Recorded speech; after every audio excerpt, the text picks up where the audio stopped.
Sveiki visi, čia aš Armis Pro, darysim naują video.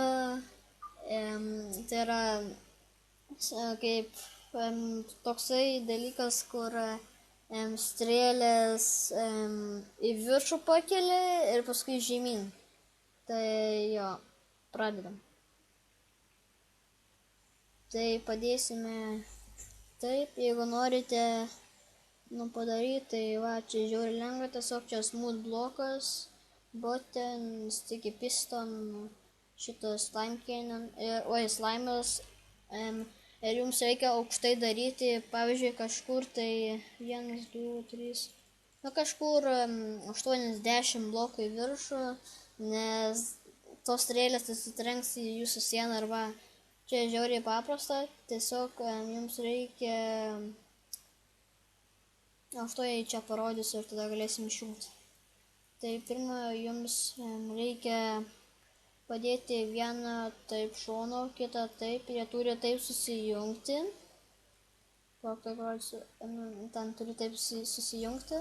Paskui turite padėti 2 blokus čia ir 2 redstone čia ir 2 redstone čia. Padėti torčą, jungti ir paskui greitai, kad taip greit, laukit. Man nepavyksta kažkodėl tai. Kad turėtum suprasti, jau ten jau matosi jums. Va čia. Tiesiog čia 3, ten 3, bet nejudinkit taip, nes taip sugadins. Ir jo, tai va, sustojom.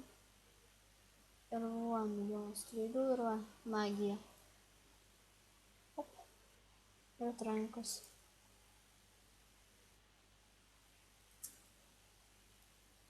Na va, jūsų paskui strėlių pakelimas. Tai jau, sorry, kad čia buvo trumpas video. Čia buvo Armis Pro. Ir laikinkit, subscribinkit ir ate.